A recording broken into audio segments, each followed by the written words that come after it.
He had 2 days off. He had 2 days off of the slaughter, and then it's back to our regularly scheduled programming. I think I beat him for 6 buy-ins, 6.5 buy-ins today.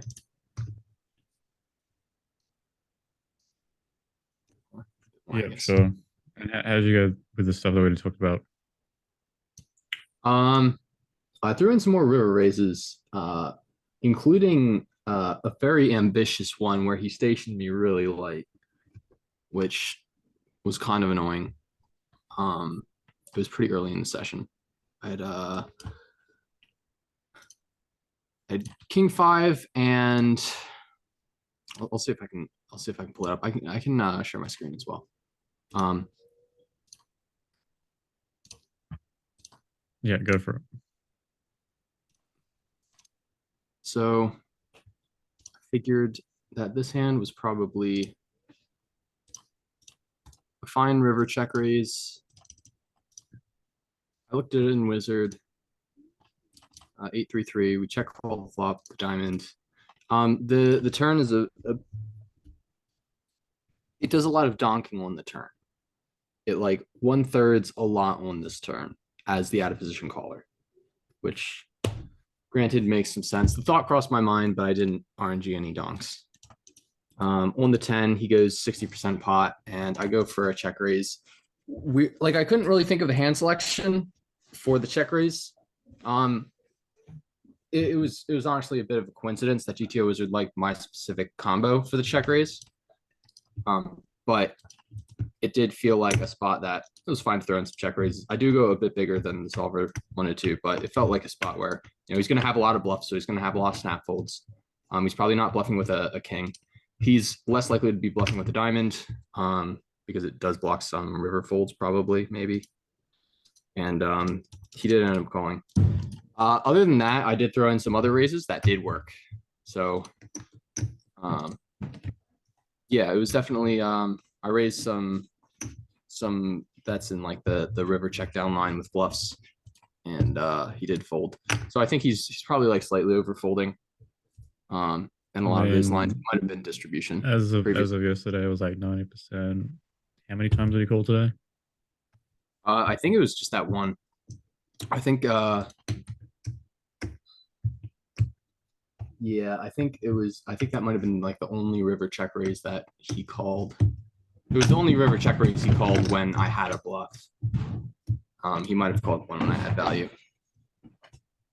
But he when he starts losing, he starts number one going very thin for value. In fact, like the last hand of the session was, I think, a pretty significant mistake on his part. Ace three, do that call. I checked this in Wizard. I felt at the time it like might be okay, but it felt pretty thin. So guys, Hi Simon. Hello. Wait, you're Simon? You're Simon? Holy shit, man! How's it going, man? Me. What's up, kid? No way. Yeah, this is me. Indeed, in the flesh. Dude, what's up, man? How you been? Same old, just grinding. 6 max though, I'm not up to the heads up streets heroics. Not yet, anyways. So you made me think about it. Yeah, dude. I mean, like the heads up streets are soft these days, bro. Easy money, easy money. Apparently. I mean, Jeremiah thinks he's the 25th best heads up player in the world. What do you think of that? Jeremiah, I don't think I've played with Jeremiah. Action gamer on the ACR. Oh no, I don't play on ACR. This is my first time like fucking okay. on ACR in a very long time. Yeah, I know. Okay. And I guess you don't play in the New Jersey, Nevada games, right? You play in PA, yeah? Yeah, I play the PA streets. Okay. So yeah, I'll just be a fly on the wall. I'm curious to see what's going on. This heads up. Right. It's not like I have anything to offer heads up for the most part. Yeah. All right. So this hand was where I think he made the error that I was speaking to earlier, where Check the flop checks through. His hand can bet with the backdoor flush draw, but he pots the turn, which is good. I call the turn, which is good. And then he jams river for just under pot. And this is actually too thin with the 2 pair. It's like it mostly just likes to jam flushes here and easy snap off with the nuts. It's like a 2 to 3 big blind mistake. Unless like it's fine if I'm getting like really stationy, but I'm not really stationy in this spot. I fold a lot. Like sets are close to indifferent. They're like slightly plus EV calls, but yeah. So I think when he's like really getting killed in the session, like he's willing to go very thin for value in certain spots, and he picks sizings for value that are too big. That was one leak that I saw. He can also get very stationary when he's down. But that's just like kind of a general tendency I noticed from him. Like he calls a lot. He does a lot of calling. And so like there was one hand that I played in here with pocket queens. It was a limped pot. And I made a deviation from optimal. Yes, this hand. So limp check, bet flop, pots the turn. And here's where I make the deviation. Normally, 1 pair here is probably not good enough to overbet. He's probably it's probably like, don't get me wrong, it's a value bet, but I think after betting flop half pot, potting the turn, and now like bombing the river, this should really be like 2 pair plus, because he's gonna have enough 2 pairs to call down. That said, I felt like he might just station me with some dumb shit, and he called 6-4. So like in Solverland, I think my river sizing is a bit too big. It probably loses a little bit of EV. But against Brandon, like this dude just fucking calls. Like when he's stuck, he just calls, man. Like, and it's not just my intuition that's telling me that, although it is my intuition that's telling me that. It's just like the hands he shows up at Showdown are just like pure folds in certain spots. I think it's possible he has the read that like I'm way over bluffing all these different spots, but I'm not. I'm really not. I'm bluffing, but I'm not over bluffing. So there's that. I also want to go over a few hands. Look at I'm just gonna like blaze through them. Probably spend like a minute on each. There was one right here with Queen 6 of hearts, 3-bet pre, pot the flop. If I had 3-bet to a smaller size, I probably would have overbet the flop, but it seemed unnecessary, given that we had less than pot behind on the turn.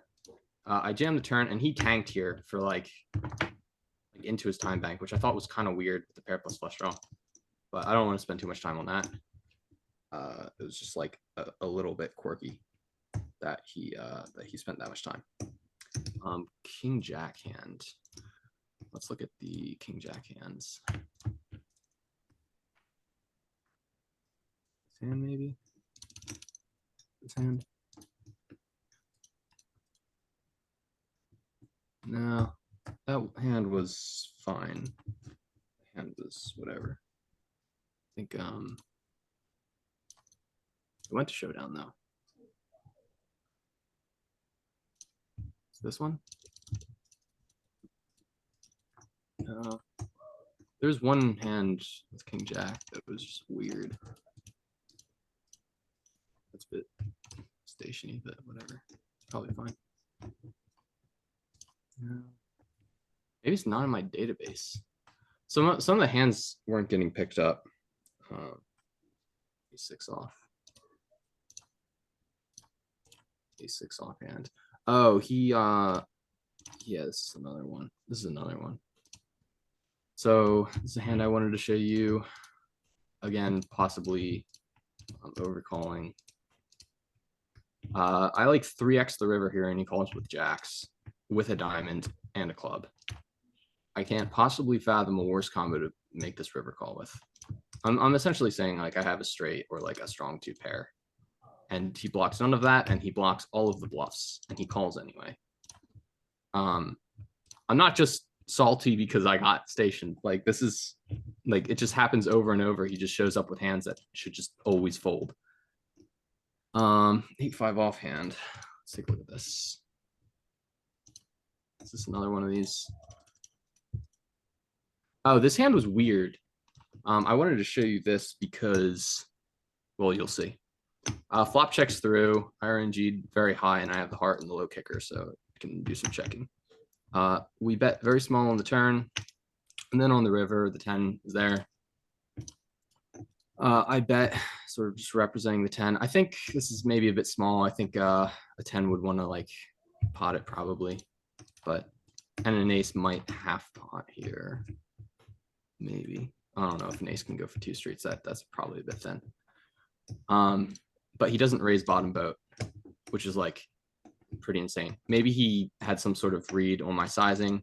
Maybe he thought I would go bigger with a 10 and not like this was just traps. But it's obviously like hugely nitty. Obviously, I did get owned there. So props to Brandon for that one. 6-2 suited is the next hand. Is he a heads up player or is he a 6-max player? He is a 6-max player who. That's why. That's why. Yeah, that's why he didn't raise. This hand. Oh, I wanted to check this in the solver. I wanted to see if it was okay to barrel bottom pair, and then blast river. I think it is though.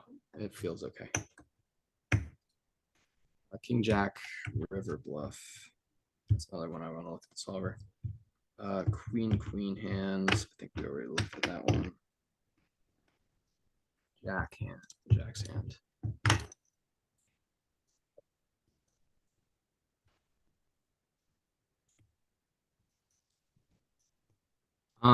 Okay, this one was a bit weird. He 3-bet me pre-flop. He bet very small on this board. IRNG'd very high pre-flop, so I didn't 4-bet the jacks. He bets very small on the 10-7-7. It feels fine to have a couple raises here, and I RNG very low. So, and he 3-bets the flop like super tiny, and then he folds to the all-in, which like you need like 25% equity to make the call profitable. Just like kind of weird. And he's like 3-bet me on the flop before in weird spots. Oh, I have one. I have a tree. I mean, that's not that crazy. I mean, he should be very polar when you check raises, right? If he has some trash backdoor stuff, he'll fold 25% and go. I would just say that means he's building. Yeah, I don't think it's bad to have like no folds there. I just thought it was a bit like, I don't know. I feel like even if you like 3-bet the flop with ace king, it might just call off. So yeah, but I don't think he's. I would look at the. I would think about looking at your fold to check. Like he might have he I don't know whether he actually does or not. But if he's doing this check raise folding a lot on the flop versus c-bets, I would double check how you're responding to the check raise. Maybe something is wrong. I'm not saying it is, but that would be like a thought process behind that type of play if it happens a lot. Because I'm also not because somebody check raises like its smallest PR and just folds. That means they're check raising really bad hands, but you're supposed to do some. Thomas, correct me if I'm wrong. Any of this, again, stepping out of line because I'm not a heads up guy. But generally speaking, if I was playing somebody and they were check raising me and folding in spots like these, especially snap folding, I would I would double check to see how I was playing versus the check raise. Yeah. I actually, you know what, we can look at that right now. I did not run it in GTO Wizard yet.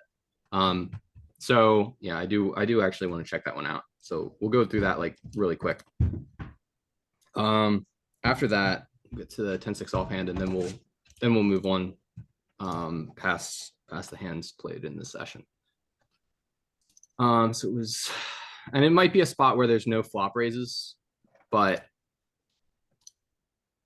I decided to that's from he was the 3-better, right? Yeah, he was the three better. So he three bet the flop. Like he three bet I pre-flop, don't. and he three bet the flop. I think isn't it very rare for that to be not no flop raises, if there's a checking range, out of Yeah, position. yeah. Yeah, so he bet very small. If he had like potted it, I'm fairly certain that there would be no raises on flop. That said, GTO Wizard does construct a raising range. GTO Wizard also doesn't have pocket jacks because GTO Wizard's pre-flop differs somewhat significantly from the pre-flop sims that Thomas and I, well, Thomas ran for me. Yeah, the just with the pre-flop ranges are not as good. Especially with a bet. Yeah, they're like specifically to exploit his open sizes and frequencies. So I do decide to raise pretty small. He clicks it back. Yeah, I mean, these sizes aren't exact. He raises to like in between these two sizes, and I raised like slightly bigger than this size. But like, yeah, he can fold like 31%, which is fine. Yeah, because the thing is, if you're raising small in position, it's really important for him not to let you over realize. He has to think that. He doesn't think that you own him. I agree. Yeah, and he can have some folds here. That's fine. All right. Next, the 10-6 hand. 10-6 hand. This one I think was really bad.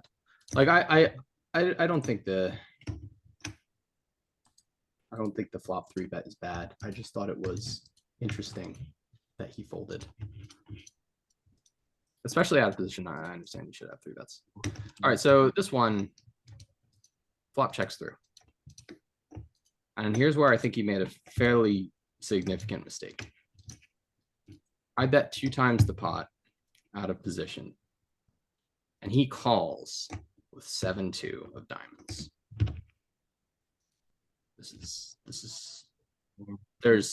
Look, I didn't look at it in the solver, but there's no way this is good. There's no way this is okay.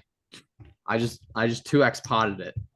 Why did you bet? Why did I bet 2x pot? I bet 2x pot because the nuts did not change.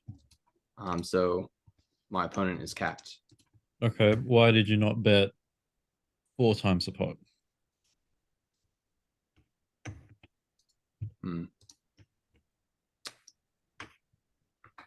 It's a good question. I have an execution question. It's okay if you didn't think about it at the time. It's all right. You should just take a look at it. Yeah. I agree. I could have gone even bigger here. I think geometric is kind of nice here. And are you using software? Are you using WPN tools? No, I'm not using WPN tools Lite. So there's a software called WPN Tools Lite, which is completely legal for the site, and you can set up a button, and I can give you the formula if you need for geometric sizing and flop and turn. So in spots like this, for example, where like you probably want to go geometric, I agree with Thomas. You can just use the geometric button, and it'll pick whatever. Yeah. Thomas, let me know if you disagree. This is a good geometric spot. Yeah, probably, especially hands like this. Like he's going to be. I mean, sure, he's going to have like some king 6, king 7, but otherwise it's going to be pretty capped. If you got 2 pair, he just has to call down with the king. All right. You just go huge. You just go absolutely fucking enormous, and then. So I know in 6x king's indifferent. Is it not indifferent in heads up? No, it should be calling. Like the thing is, like a lot of his king 6, king 7 should also bet the flop. So it's like he doesn't have that much besides just the king. Yeah, that's interesting because I think I've seen spots in 6 max, and then usually top pair is indifferent, but yeah. Like if you bet big enough, you're trying to make top pair indifferent, but like it's going to actually be indifferent on both streets if it bricks out on the river. Well, yeah, that's what I thought. I would have guessed it would be indifferent on both flop, turn, or bricker, or facing. If facing geometric, you get 3 or 4 times a pot, and then jam the river. If you just go twice a pot, it's not quite big enough. Yeah, twice a pot. It's not big enough to make it indifferent on the turn. Yeah, agreed. Yeah, I tend to agree with that. Like, I think 2x pot, like you just have to defend every king. They're not yet indifferent. As for Also, my side, another thing I would isn't I would like think about check raising because you have a 6 in your hand too. yeah, You kind of I block. RNG'd some overbet probes Okay, and I RNG'd some checks with my gotcha. hand. Okay. As for, well, I think we can all agree that 7-2 is probably a pure fold. Should we look at it in I mean, I don't think it's so bad because the 2 doesn't block any bluffs and the 7 blocks some value. I don't think it's even if it's a pure fold. I don't think EV-wise is giving up that much to call. Mm. Because usually you don't want to, because you don't really want to be thinking. I'm not saying you are, like you know, it doesn't really matter whether it's a king or a 7, right? Unless you're betting really big. It does matter a little bit. The 7 has Yeah, less equity. I think there's going to be a bunch of draws with pairs, so you use all those first to defend. Twice up, like you have to defend a third of the time. So I mean, it's all the probably a pure 7x. fold. You got all the 7x with a draw. Yeah, What I mean, I what just thought it's a huge mistake. Spade. You're gonna have a bunch of spades. We'll look at the 250% pot. Against 250% pot, yeah, like this is a too big blind mistake called the turn against 250% pot. Against 150. Yeah, so I mean you see how much of like the offsuit pairs have straight draws as well. Okay, I mean, yeah, I guess it's because in the 6 max you're not gonna have those hands, so that's the difference. Okay, yeah, and heads up, I guess a much bigger mistake because if so many hands to call. Okay, but you know you should like note that he's making a 6 max. It's actually good that I'm here because like I think I would have made the same mistake as him because I don't think he realizes either how many offsuit hands you have. We can use your mindset as a stand-in for his. Yeah, this is good to have. It's like I think this is a great thing that we hit on here because if he's not a heads-up player, he's gonna be thinking along the ways I'm thinking and making the same mistake. So it's probably a good note to take down that he's underestimating in general most likely how many offsuit hands he has in spots. Yeah, and then make some exploits based off that. And this hand also can't outdraw any of my 2 pairs.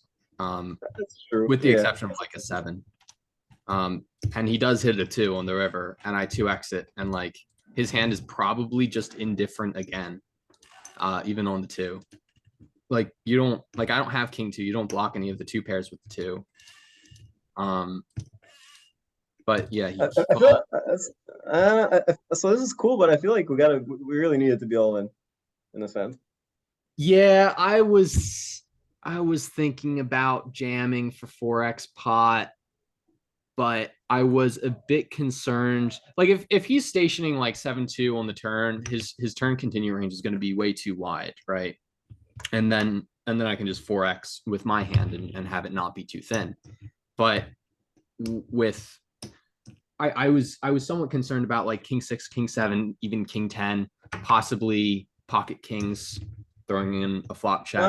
Well, wouldn't you agree king that 2? I was a bit worried about king 2 as well. I think really the only thing you have to worry about is king 2, but yeah, wouldn't you? King 6, king 7, that's the. Yeah, I don't think we should be. Wouldn't you agree that most of the king 6, king 7s just probably? I guess they could check because. I mean, let's check it. I don't know. I also think it's like I don't know if it matters that much because again, it's just so good. Yeah, I think I just feel as though, and I could be wrong. We'll see what the solver says. It felt like it was a bit too thin to go massive. It's not like a Well, actually, no, we have king 6 off. Well, GTO Wizard doesn't have king 6 offsuit. Try go back to the turn and make it the 250 size instead. Okay. I mean, yeah, I think even we're having this issue is because we didn't like it would have been way easier if we just bet big on the turn. But then it was just slam dunk calling on a river. So it's like it's like a pretty slam dunk value bet, obviously, on the river, Yeah, but it just doesn't use the all-in size. Yeah, it doesn't like the I would also all-in say if he's a station, then you shouldn't worry about it. Just send it in. If he's size. station, if you feel he's stationing all over the place, then just send it in. I You're gonna agree. call There are in-game dynamics that could make a jam here. Possibly good Yeah. because I mean he's just stationing hands that like should Because basically. that's the thing. If he's gonna station you, then like who cares about him having some better hands? Like it's gonna become like irrelevant if he's actually stationing. And I trust your intuition. You're playing him heads up for like thousands of hands, so I think you should trust him. 10-2 is in. Did you consider check raising the river? I thought about check raising the river. That said, my turn range construction is just so polar that it feels as though I don't really need to protect my checking range that much. Like I have very few hands that have like a little bit of showdown. I either have like a missed spade draw or I have. I mean, like there's not that. I was so polar on the turn that it just felt as though to continue. So when you check, do you always fold against it if he bets? Yeah, I'm going to like way over folds against like MDF. So I would probably I would expect the solver too as well. Yeah, I would expect. Yeah, like, you should. I think some of the lines where like you bet and then give up are interesting to look at because people play them wrong like all the time. So you should take a look at them. All right, so if like I MDF it's is not a really. mistake to check. Yeah. It's looking at check raising.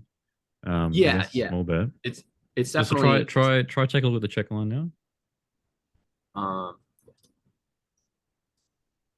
Look at 60%. Yeah, so it check calls sometimes. There you go. Yeah, but it felt as though. And how often are you folding, right? Like which of the hands are you? Folding like 78% against like 60% pot. And then so which like, hands are you hero calling? The spades with the deuce, that were flush draw on the turn and then pick up a pair on the river and can beat some of the draws in my opponent's range. And then just like random also, aces. So did you expect that? Did I expect? I think it's possible I might be missing some of these on the turn, so I think maybe diving a bit deeper into that stuff. But yeah, I think it is pretty interesting to see some of these ace sides here calling. Yeah, some of the give up lines are interesting. Like it's the thing is like you need to construct your river range to make these river value bets indifferent between value betting and checking.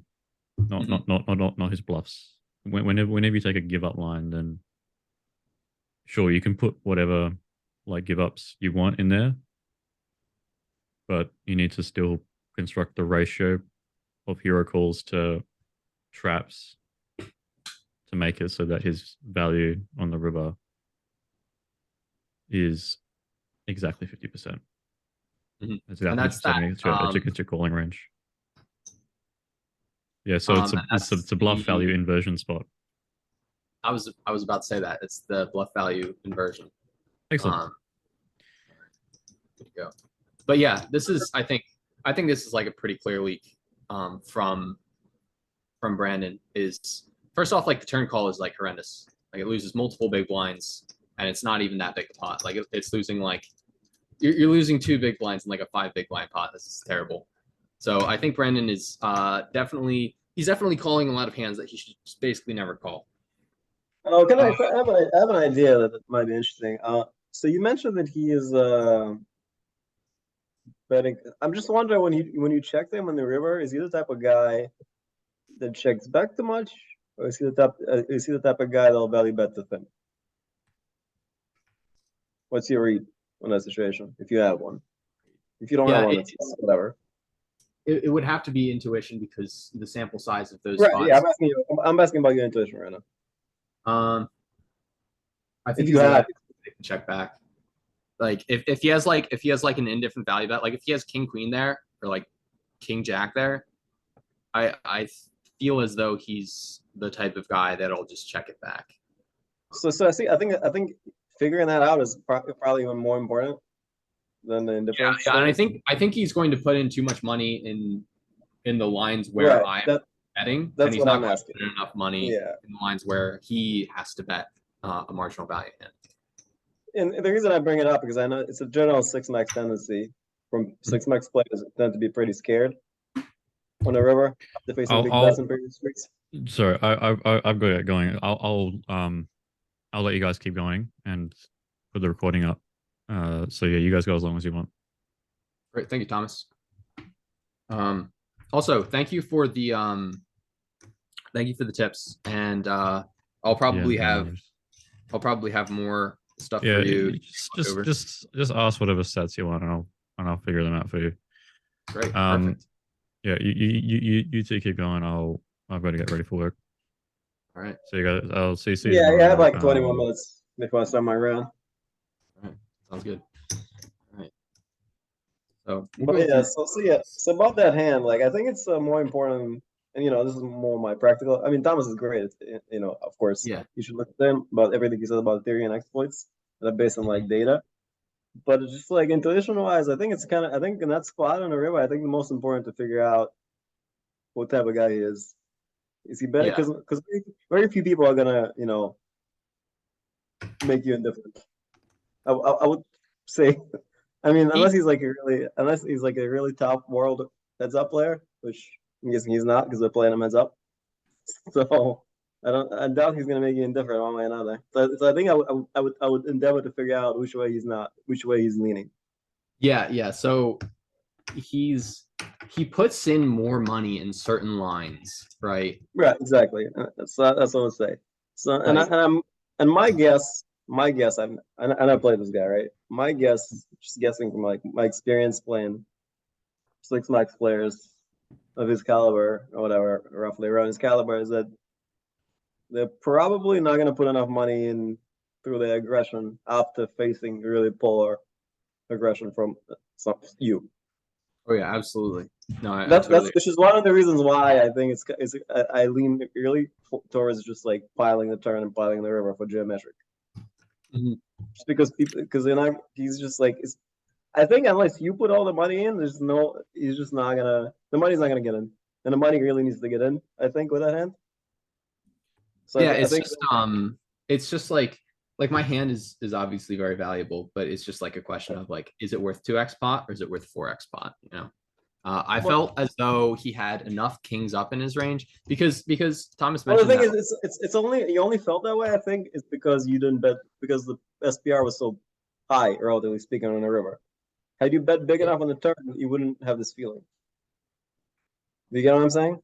If you bet on the turn, he does improve to and it's not completely out of the realm of possibility they check back a set on the flop. It's not like a high frequency play, but given that there is a straight on the board, I think sets might do some checking. That's fine, but it's like, who cares? You know what I mean? Like, yeah, it's just like a question of like how much of his range is comprised of these like super nutted hands on the turn.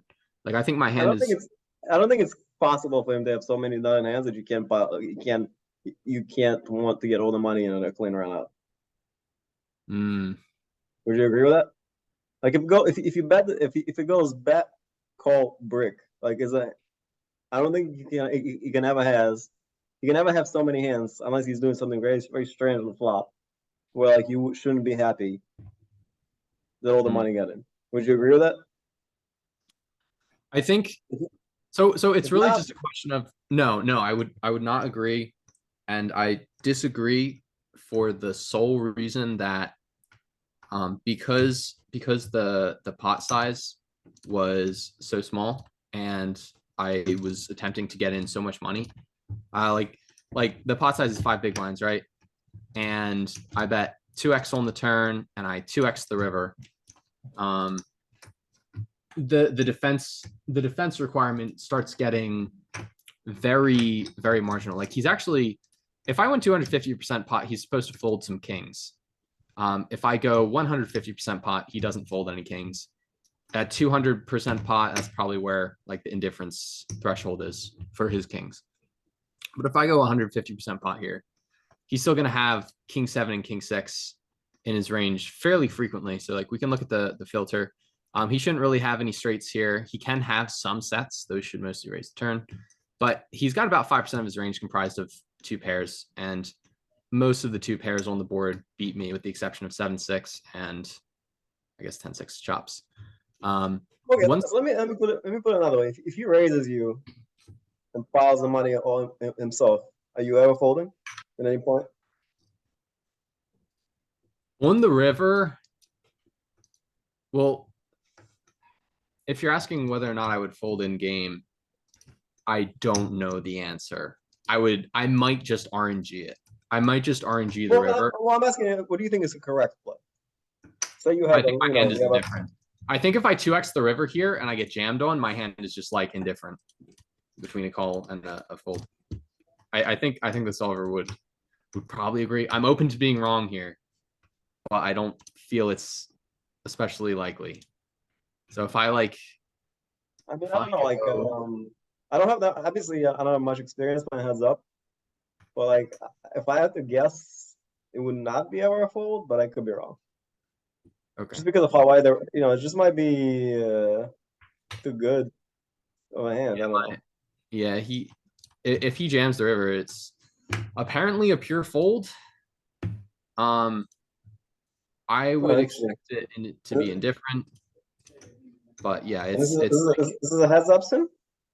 Yeah. This is GTO Wizards heads up stuff. Okay.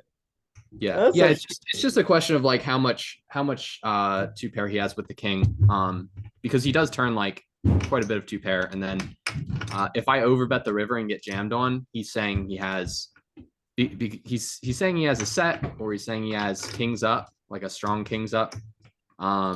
Like king 10 is going to get into this line, king 7 is going to be in this line. King 6 is like almost too thin to shove the river with, which is pretty wild, honestly. But yeah, I wouldn't have expected that myself. I mean, I'd probably shove king 6 here. I mean, I agree with all the 6. I guess maybe there's not that much difference between a heads up and 6 max. I guess maybe I'm over adjusting in my mind. Yeah. I think Brandon might be over adjusting as well because he's being way too stationy in certain spots. Okay, so this might be it might be again the same thing I was talking about before of why he called with 7 deuce. It might be the same reason why he's calling because like he probably doesn't know much more about 6 heads up than I do, right?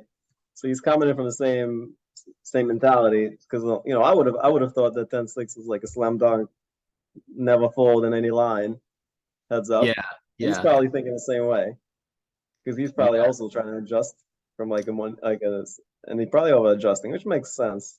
Okay. Yeah, I think he's definitely like a very good heads up player, but I mean that like a 2 big blind mistake on the turn is unacceptable. It's just not good. So I also wanted to look at this hand. He made a very light river call that we can go over in GTO Wizard.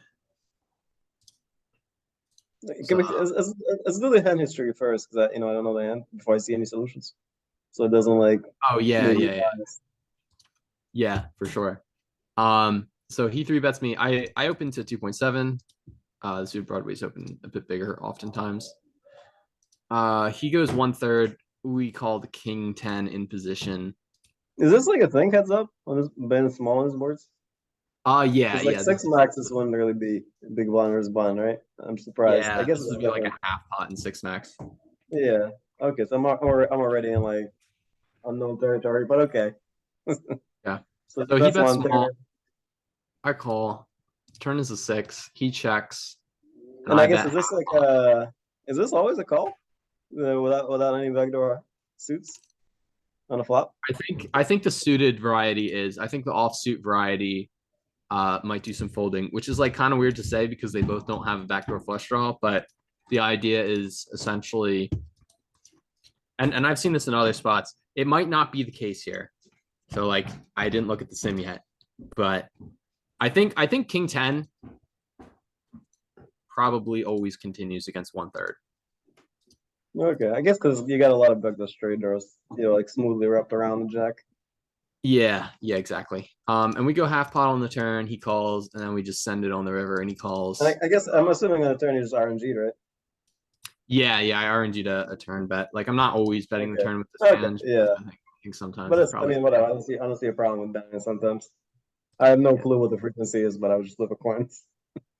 yeah. Okay. So yeah, the offsuit king 10 can fold, but the suited king 10 always continues. That's interesting. I don't know why. Oh, maybe because you're blocking the right jacks. Yeah. And we have like the overcard and like both our pair outs are probably fine here most of the I time. mean, yeah. I think in 6 max it might be indifferent in some, actually. Yeah. 6 max it would fold. 6 max it'd fold, but heads up, you're I guess, yeah. continuing. There we go. At least, okay, so that's what happens. He check calls a turn, okay. Yeah. Checks it on over to us. The king 10 of hearts. Yeah, that's half pot sometimes. And he's got the ace queen that he can really That's gotta be a seriously turn, right? consider folding. He Well, it's can gotta really, be probably. yeah, you can really think about folding here, but he does make the call. Yeah, but this is different, right? You should be calling sometimes. Yeah. And then my hand probably pure shoves. Yeah, I would imagine I would always shove whether I don't know if that's right or wrong, but all right, so let's think about it from his perspective. All right, so the ace of diamonds is good to have. Yeah. Because, Ace of diamonds is good, I think. so I guess it comes down to how we feel about the queen of hearts. Yeah. So he probably thinks you don't float the flop with like heart, is what I would guess. So he thinks he has two I good think I'm cards. floating too wide. I mean, this is just like, I don't think that's what's happening. I think he thinks that his queen of hearts is a good hand because he doesn't think you're floating heart. I think that's what's happening. If I had to guess, because I don't think he expects you to have full with like I guess king queen of hearts probably has to call though, right?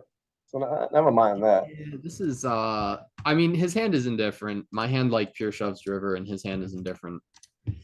It's just Okay. like it's just another example though of him making like these really close calls and sometimes he's right, sometimes he's wrong, you know?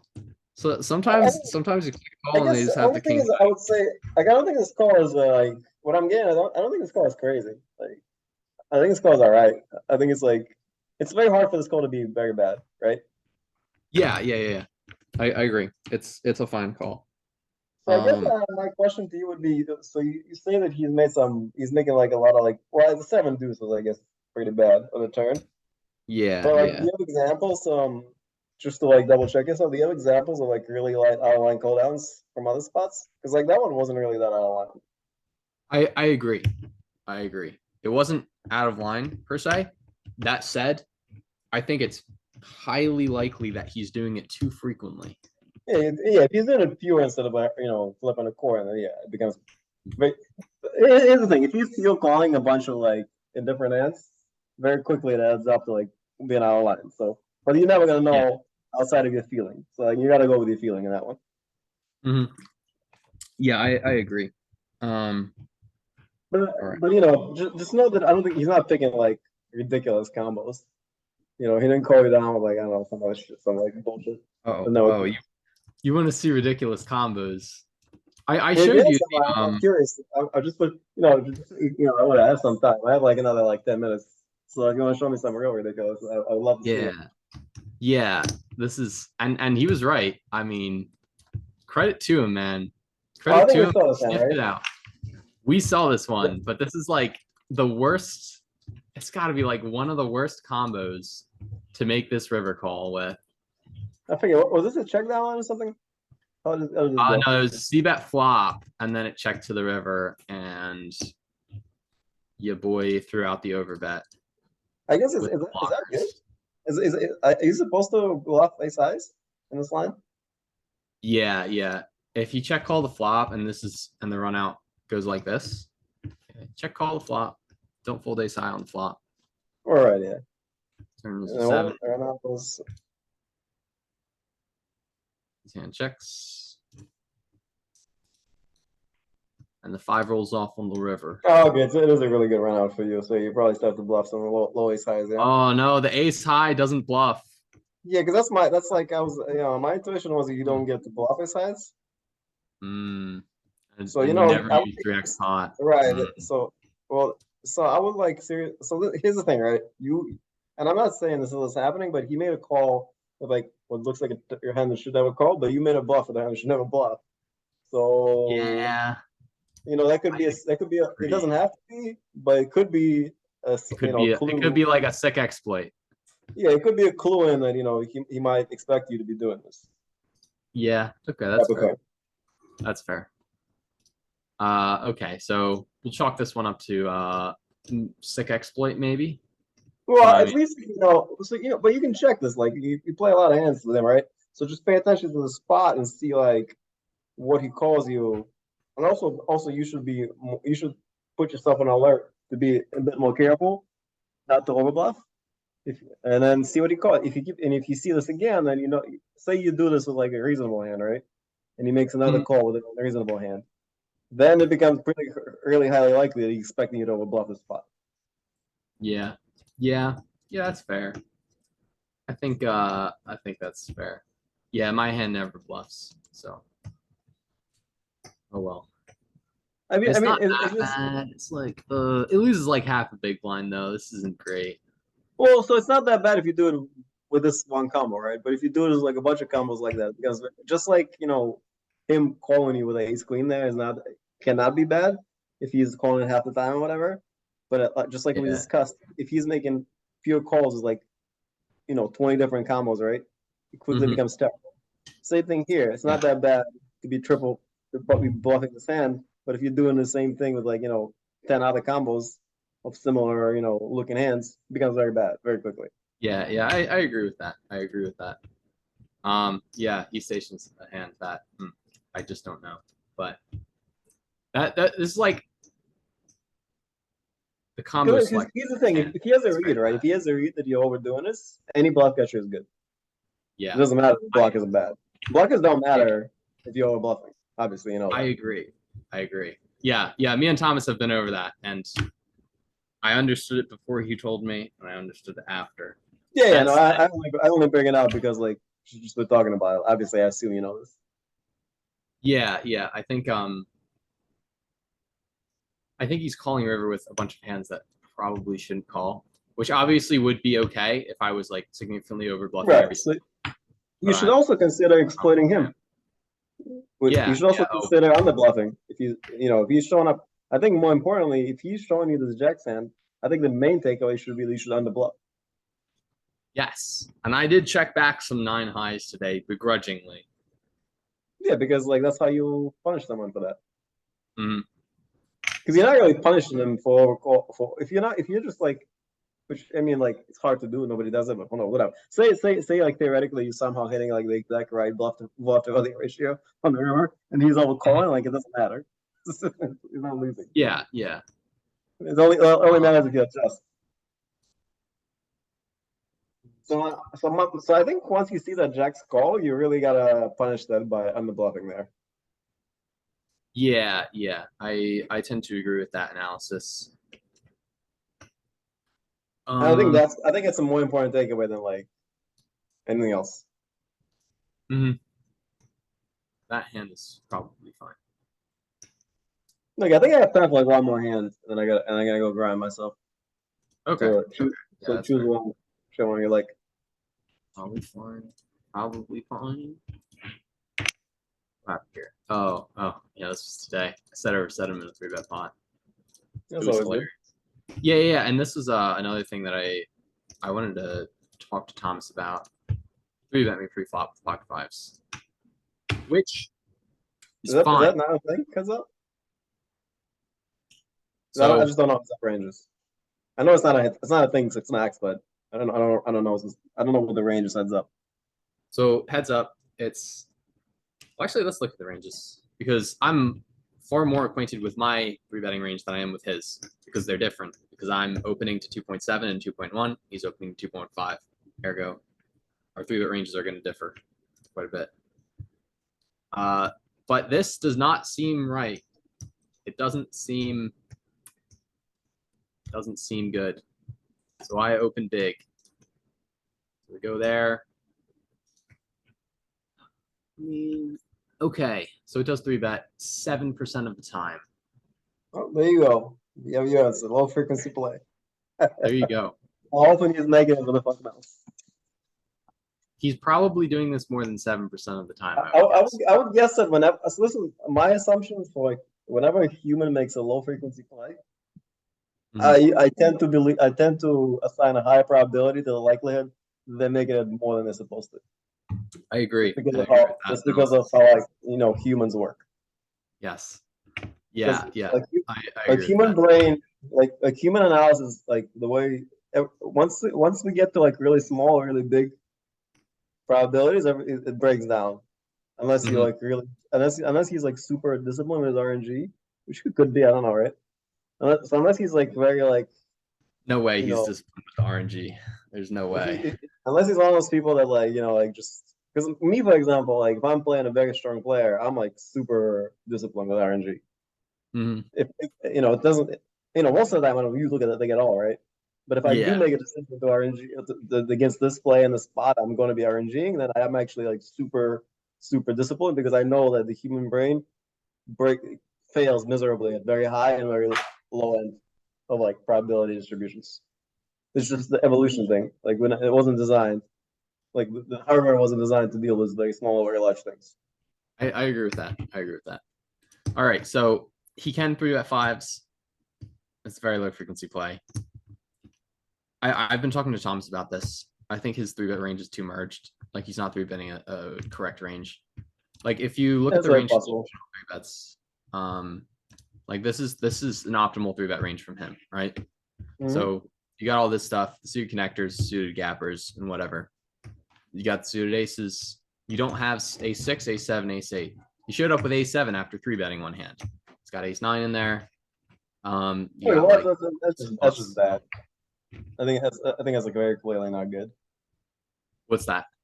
Well, 3-betting those hands is just very clearly not good. I mean, like it doesn't lose much EV, but yeah, it's not like part of the 3-bet strategy. Well, it hurts your flat range more than it hurts your 3-bet range. Is basically what I would guess. I think he's not 3-betting me like basically ever with these hands. I think these hands. So you think he's just under 3-betting you by a lot? Or like so his stats suggest he's under 3-betting me. And not only is he under 3-betting me, he's never 3-betting me with offsuit garbage, which like you're supposed to play off. So that's pretty terrible. You should just like never give him action then. Yeah, exactly. And so I think because like I mean I don't know how true this is, but I came across some like Uri Bell like did like a thing in his course where he like was talking about what happens when people don't do this, when people don't 3-bet enough or they go too linear. You can like fold like 50% more when they're too linear. And if on top of that they're under 3-betting you, like if you were to play like one hand in a vacuum against them, you may just never call. Obviously, you want to keep this going, so you don't want to clue him in because you're playing heads up like thousands of hands. Like in theory, if that's how he's playing, probably most of your hands that are in like 4-bet hands are minus EV. I would guess. Yeah, I think he's constructing his 3-bet range incorrectly because like if you look at the offsuit stuff, it's supposed to 3-bet quite often. If that's how he's playing, like ace jack is not nothing. Like if that's truly how he's playing, like your ace jack off is probably losing. Ace jack off. No, because ace jack off has a higher kicker than like all the other suited aces that he's probably 3-betting. I guess that's true. So yeah, but king queen off is probably definitely bad. Nah, king queen off is probably good. But like the more marginal, like 10-6 suited or 10-9 offsuit, like I usually just ditch them pre just because I'm thinking of the 6 max margins again.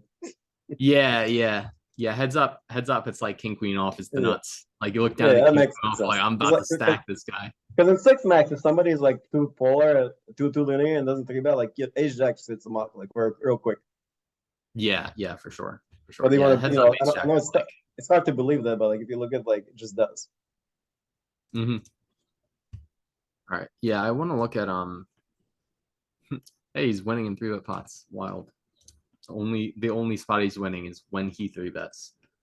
Three betting gets called, yeah. It's clues for pots, correct? Well, 3-bet pots that he 3-bet, and we saw showdown. So let's look at the hands.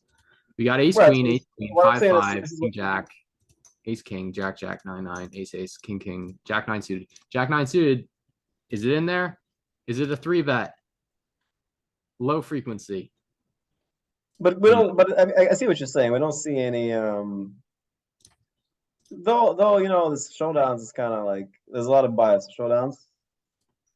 But I mean, yeah, I guess you're gonna show down stronger hands, right? Right. Because is there any what I would filter for? I don't know if you can filter for this or not. Is like, you know, when he 3-barreled off and lost. Yeah. I don't know if you even play enough hands for that to be like usable. But that's kind of how that's one of the ways you can like see what his bluffs are. Because like you'll see the offsuit trash in there because it's gonna have real good unblockers by the river, especially a lot of times. So if he does have those hands, you're gonna see them in the lines where like he triples off and loses. Yeah. But, I would say like, you know, like Bayesian style wise, if you have all these hands here and you don't see a single real bluff, basically. Exactly. He's there's definitely no bluffs. Yeah, he's 3-betting like completely merged. Yeah, so I don't know why you would do that, but like unless he's expecting not to fold, who knows? Yeah. Are you folding anymore? Yeah, I'm calling like slightly tighter than a GTO range. Yeah. Well, I mean, I'll tell you this: you want to keep this going for as long as you can, because like if he plays like that, I don't think he can win. Yeah, this is retarded. Yeah, like we'll look at the exact also, same sample for me. We got king 8 offsuit twice. Right. We got. But by the way, this is 10-8 offsuit. What's up? By the way, he should the fact that he is winning in his 3-bet, he better be winning in his 3-bet pots. That's the range. Exactly. So like it's like in a way that's another bolt in favor of him under 3-betting that he is winning. Yeah. And I don't know what the heads up like expected win rate is for 3-betting and called, but I think one of the clues you can look at with Thomas is compare the GTO win rate for 3-betting and getting called with his win rate for 3-betting and getting called. Yeah, it's going to be too small a sample to really do much comparison because it's also like a super high variance spot, right? Yeah, true. But once you get more, well, it depends on how big this difference is, right? Always. But especially once the sample gets bigger, I think that'll be a meaningful comparison. And if he's winning more, then it's like kind of proofs that he's 3-betting linear and like no bluffs. Yeah, just the simple fact that, you know, he already showed up with ace 7 suited, and the fact that he's never shown up. Like he's shown down 33 hands in 3-bet pots. Like the offsuit garbage is supposed to be, I don't know, at least like a quarter of your 3-betting range. Yeah. It's like the offsuit garbage. Yeah, I'd say it's pretty impossible for him. Yeah, it's very surprising. This is very surprising, actually, because like even if in 6-max, he's also supposed to be polar. But I guess my guess is he's not even using. My guess is he hasn't looked at a chart in a while. My guess, bro. It's no. He has to. He's Brandon Brown. This dude is like an end boss of no limit. How is he 3-betting me with like a garbage range? Like his range construction is fucking awful. Well, I'll tell you this: in 6-max, you can be like a crusher and get this shit completely wrong. Yes, but like, so, like I'm extremely good at heads up. He is not showing high level understanding of simple preflop stuff.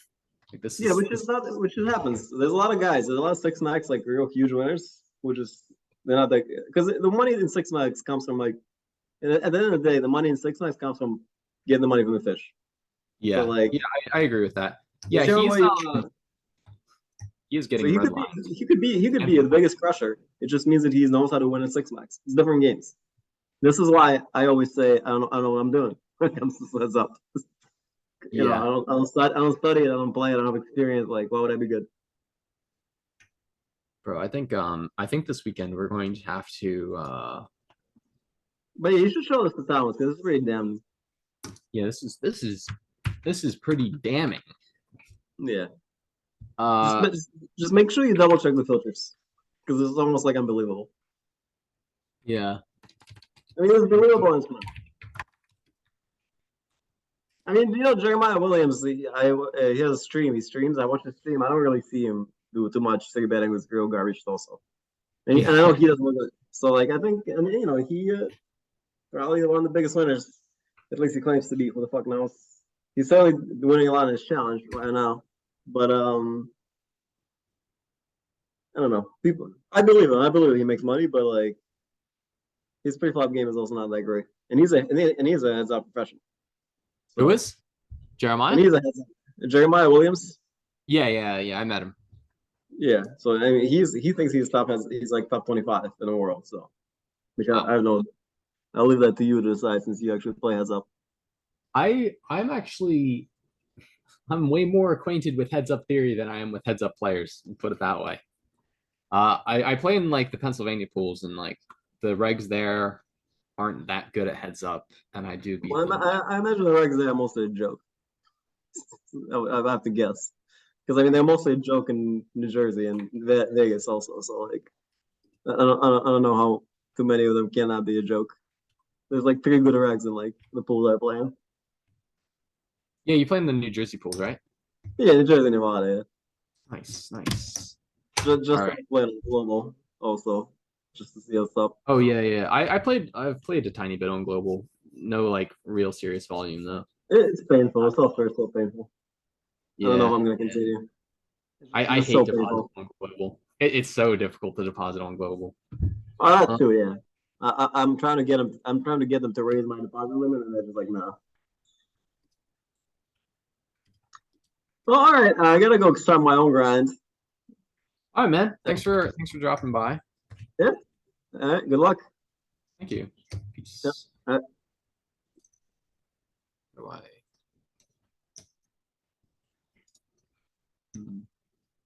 All right.